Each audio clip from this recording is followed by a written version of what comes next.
Now to other news. President Bola Tinubu on Tuesday addressed the nation in a broadcast to commemorate Nigeria's 64th independence anniversary. The president acknowledged the struggles faced by Nigerians, including rising living costs and unemployment. He assured citizens that the administration is committed to finding sustainable solutions and urged patience as reforms begin to show positive results.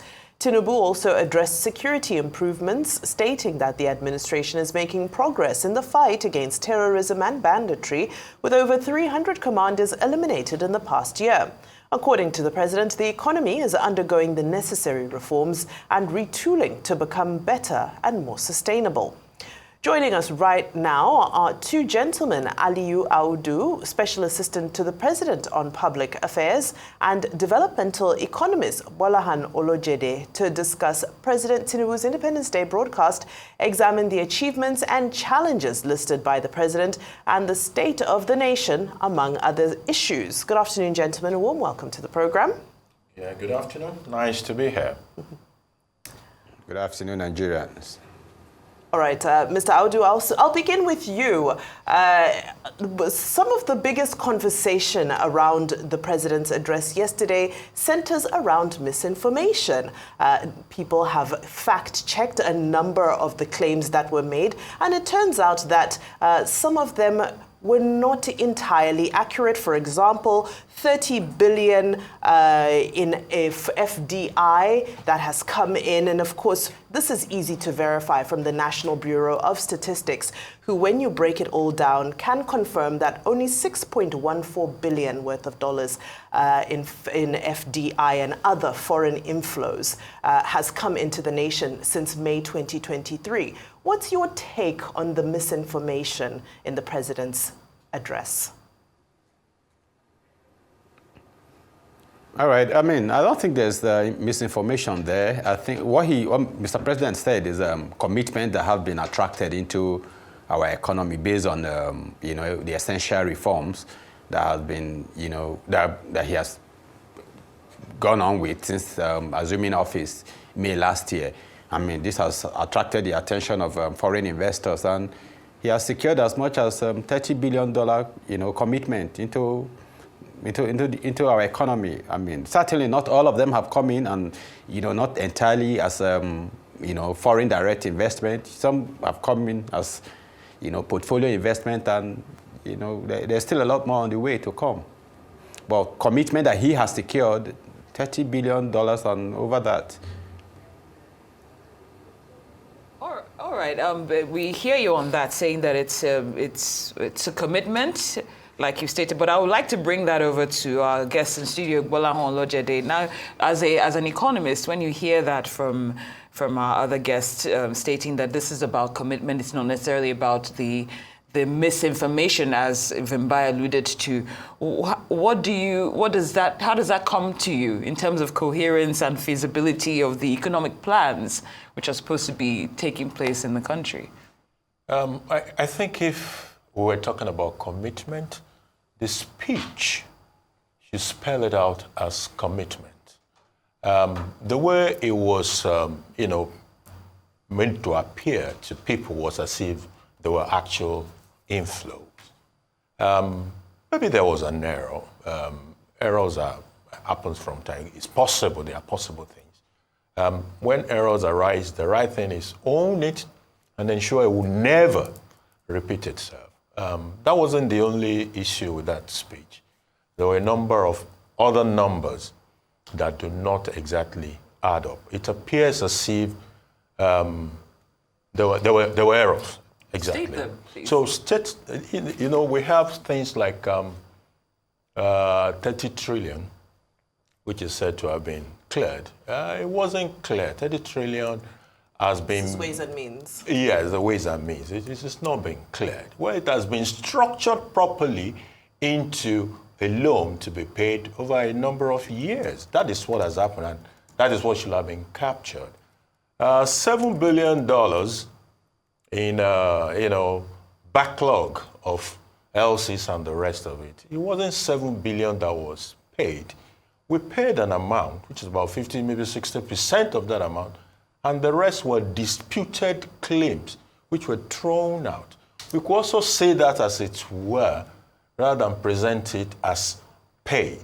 I think the lesson for the drafters of that speech is that when it comes to statement of facts, you need to validate it, double check it. I say, you made an error, yeah. But it shouldn't happen. It's absolutely unacceptable. We're talking of a national, the president addressing the people. So matters of, the president might not have those numbers off his hand. So some people prepare that thing. So if you made mistake, own up to the mistake, and they should never be allowed to repeat themselves. That's the reality there. All right. Thank you so much for that. I'll come back to you, Mr. Audu. Given, the picture that we have painted, what are some of the things that you would have liked to have heard as the wins of democracy? The dividends of democracy, of course, because as we celebrate independence, that's majorly what we're looking at. So what do you think some of the things that could have been included in there that may have not been included for us to celebrate? Because there were mentions of successes and continuing on the legacy of our founding fathers. Do you think we could have elaborated more on those? Oh, yes. But before I go into that, let me quickly do a bit of clarification, as the co-guest had just talked about. I think we need to understand that for ways and means, there are multiple ways of clearing or settling ways and means. Ways and means are basically overdraft facility from CBN to government. Either in form of printed notes or credit given to them or responsibility cleared without any, product or services of any value attached to it. How do you clear this, in any part of the world? How are these settled? Number one way to settle this is that same securitization that you talked about. The moment that was done, it is cleared because it is actually not a burden directly on the government, but a burden on the CBN that could inhibit, CBN from effective implementation of his, monetary policies. So, keeping the books clean for CBN and ensuring transparency and making their books attractive to investors and increasing their credit rating and of course, ensuring that they are function as regulator of the economy and in terms of inflation management, what's it called now, exchange rate stability and all of that, all of those functions of CBN, in order for them to be able to, perform that effectively, having this burden of ways and means hanging over their head, over the CBN isn't a good thing. And clearing it through securitization, it's as the president has said, cleared. You could either put into budget an amount to pay from government to CBN or use your revenue to pay it or restructure it. But in this case, we're talking about securitization, meaning it's been transformed into tradable securities that are traded on our stock exchange. So, we have this that was done a couple of months back. So I'm sorry to interject. I just want to confirm, for the sake of our viewers, can we just confirm that it still needs to be paid? It hasn't disappeared, but the way it will be paid has changed. Because it's almost sounding like you're saying it's cleared, it's gone, it's forgotten, that money never has to be paid. Now, let's get it right. What it is, it's kind of money. Like anywhere in the world, when you hear about the debt ceiling and all of that, we know that prior to the last regime, I think we had about less than $1 trillion. And of course, with the COVID and with the global economic collapse, and there was a lot of printed money in the last administration, which has led to this sort of inflation that we're dealing with now. The primary holder of this burden is the CBN.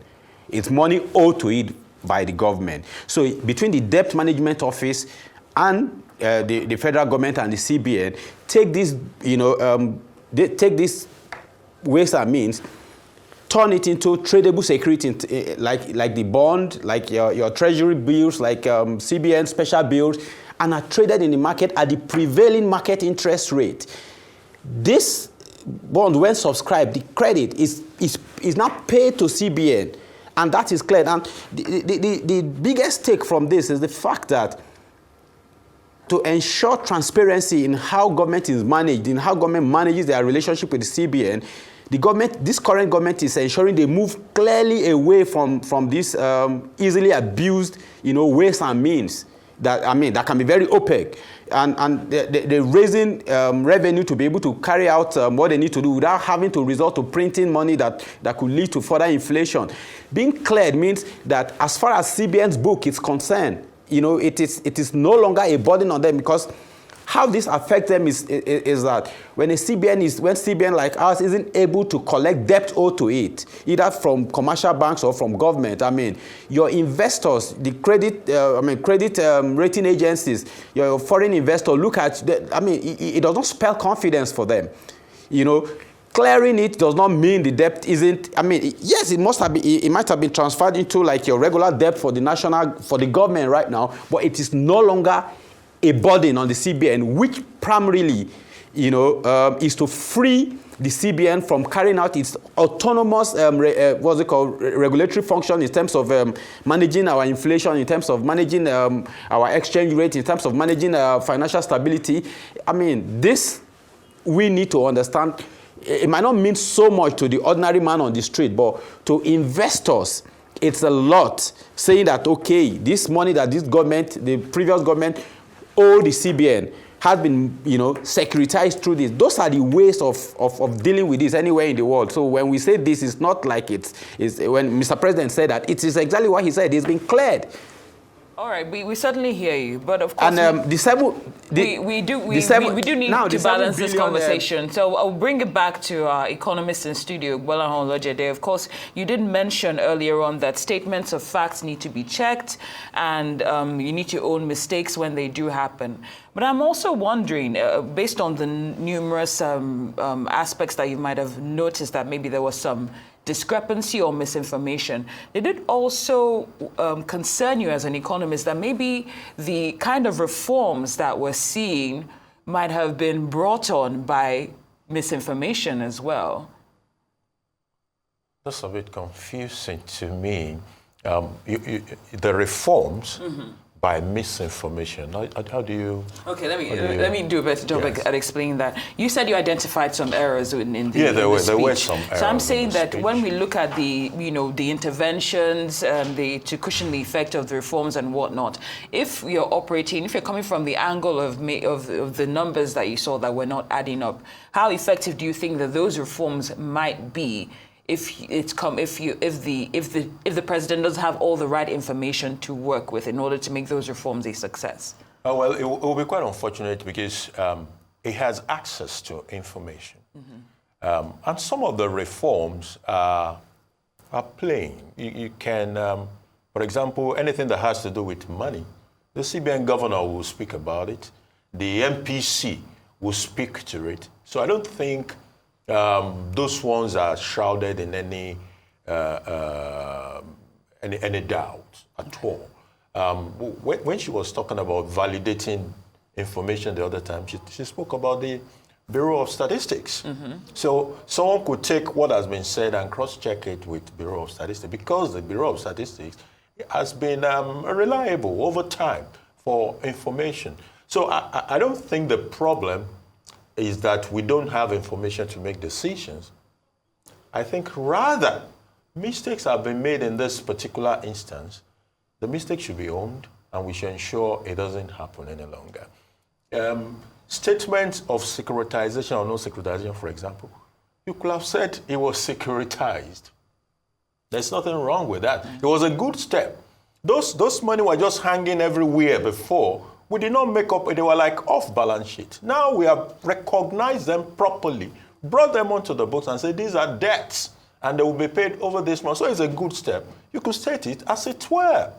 It doesn't have to be presented as having been clear. I think there is an unspoken state policy that seek to just want to tell people, unfortunately, it's not even just Nigerian. I just want to tell the populace what they think they want to hear. How about you test us with the truth more often and see whether we can handle the truth or not? But in this particular case, I think it's just mistakes. Own it, give the correct information, move on, ensure it will not happen again. All right, now let's look at some other developments, or rather announcements from the speech, especially those that inspired a little bit of confidence and excitement. The National Youth Conference, Mr. Audu, I'll come to you. Of course, everybody is proceeding with cautious optimism with regards to that. The idea of young people gathering for 30 days and in a tete-a-tete with this administration to pave a way forward. But of course, questions around it. Who are these young people? How will they be chosen? How will we ensure that there is equity? It still comes back to that. So can you shed a little bit more light about how the presidency intends to achieve an equitable representation of all young Nigerians at the announced national confab?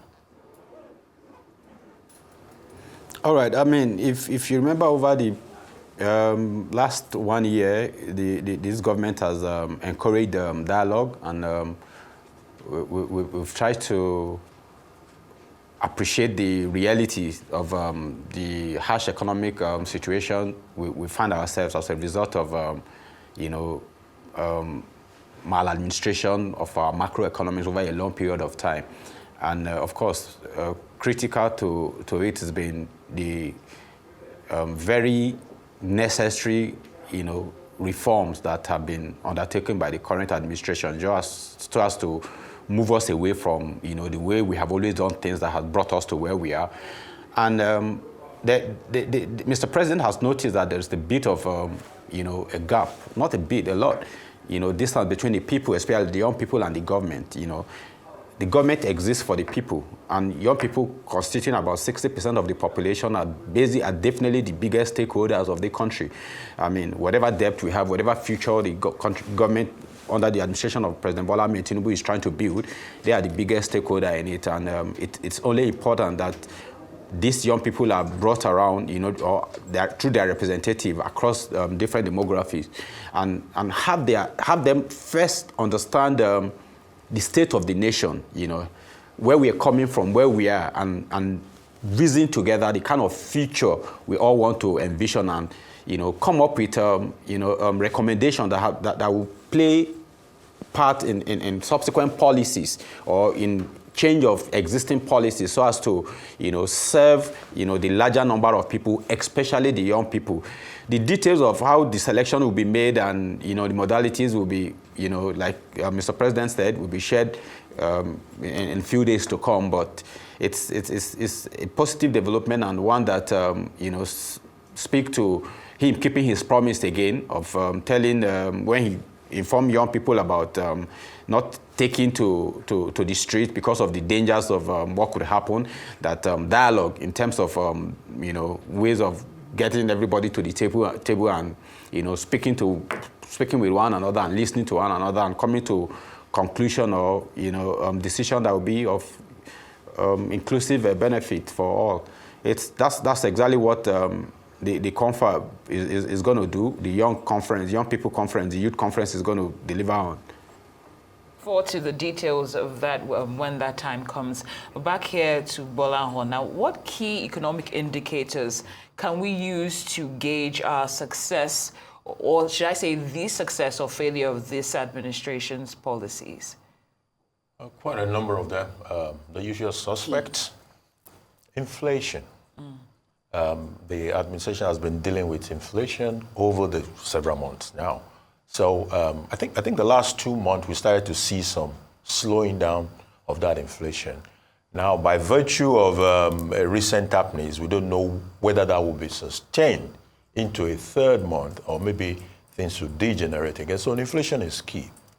Stability of the exchange rate. I pick my word using the word stability, because that is much more important than the actual number of naira that exchange for the dollar. So if it is stable, it means I can plan, I'm not scared that if I do an importation, by the time I'm ready to sell, price will have moved against me, and all those things are there.